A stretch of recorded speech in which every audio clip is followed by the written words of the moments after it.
It's an incredible pleasure to be in the presence of all the talented, inspirational people in this room. In my introduction, my 10 minutes, I'd like to share how Brock and I became interested in the strength side of dyslexia and also introduce dyslexic mind strengths that we talk about more in our book. So first, from the very moment that we began seeing students in our clinic, we were struck by the creative talents and cognitive strengths of dyslexic students. As a neurologist interested in cognitive learning differences, I was impressed both by the creative drive and also the out-of-the-box thinking that these students had. Over here on the left is the student we were testing, 8-year-old, was going to a birthday party, and he made this elaborate maze card, and he showed me how you could really solve the maze. You know, he's just really ambitious project.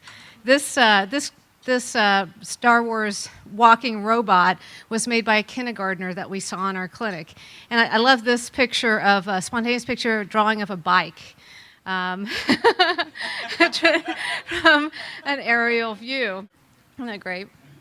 But that's not all, because other dyslexics showed advanced verbal and storytelling abilities. It's really striking, some of these kids. They tell stories so well that you could spend hours just listening to them tell you about the most mundane things, the day in school, the kids in the playground, what they did over their vacation. They have advanced conceptual abilities. Their verbal reasoning abilities are spectacular, which we were able to measure on things like IQ testing and the WISC. And many of these kids are very socially perceptive. In addition, we often see extraordinary visual gifts, not just technical gifts that are these children have earlier than their developmental age, but also just recognition of some subtleties of expression in the drawings and faces or sculptures.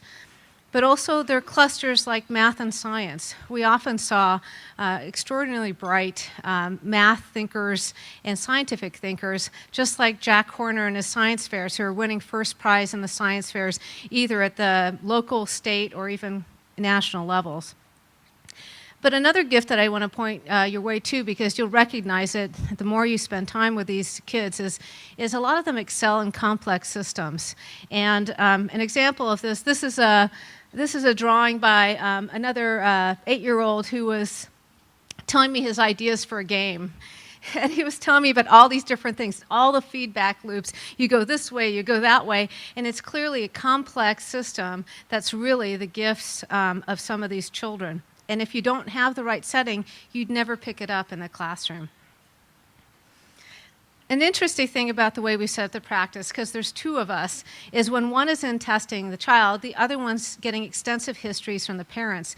And this was a fascinating thing to us because we got a chance to speak with a lot of adult dyslexics who are really doing interesting things in their field. But the other thing is that they really often mirrored what the children were showing to us in their, what they loved doing in their spare time or in the clinic.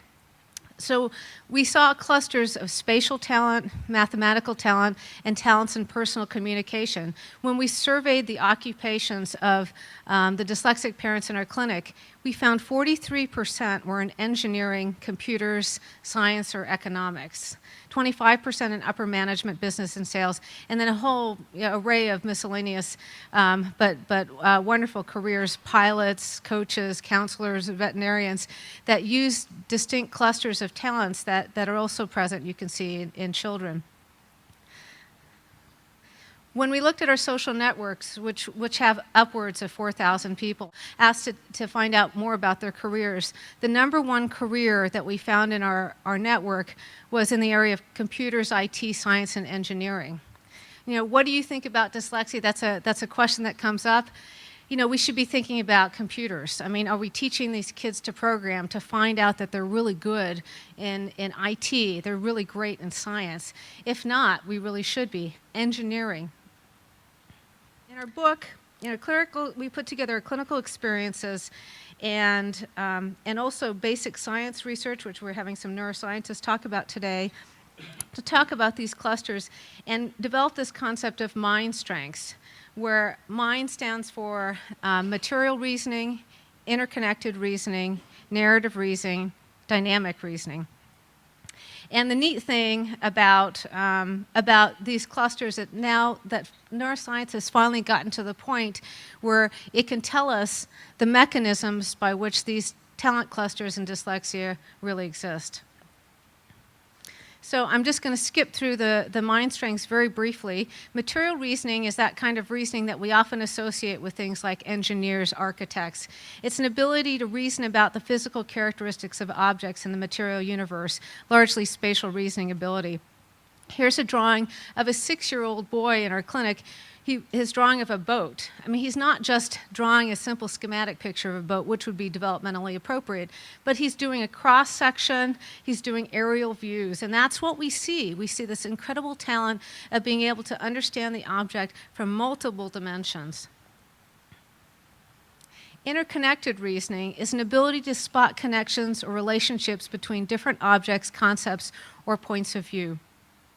The ability to connect diverse perspectives, to see things from multiple points of view, obviously lends itself to enormous amounts of creativity, interdisciplinary thinking, where we see in full fruition in the adults that are often in this room. Ability to unite information to a single global or big picture perspective. This is all this interconnective thinking style.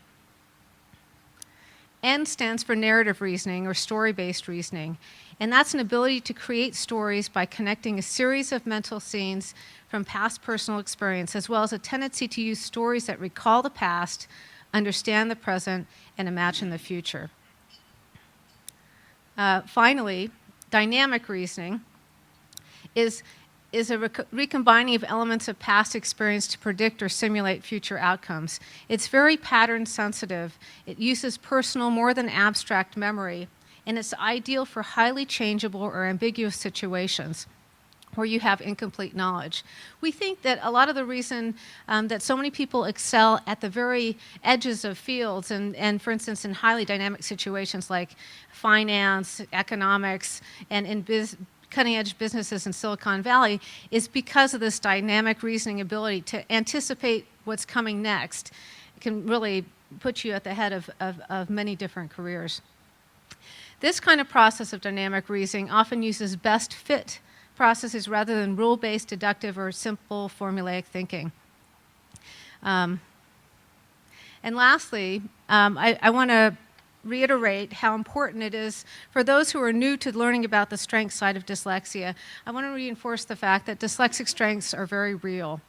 These are the scores from a student that we recently tested in our clinic, and these patterns of scores are more the norm than the exception. And here we see the percentiles on the y-axis: verbal reasoning scores, perceptual reasoning scores, listening comprehension, oral expression, all above the 90th percentile.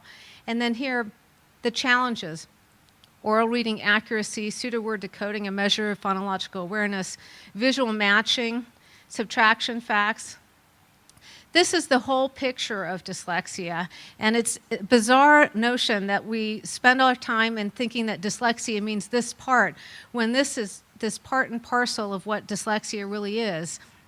Our hope is that we recognize the whole child and realize our mission is to help students discover what their really talents are, the extraordinary strengths that they have, and they can put all these things together, whether in the workplace or in the classroom. So thank you.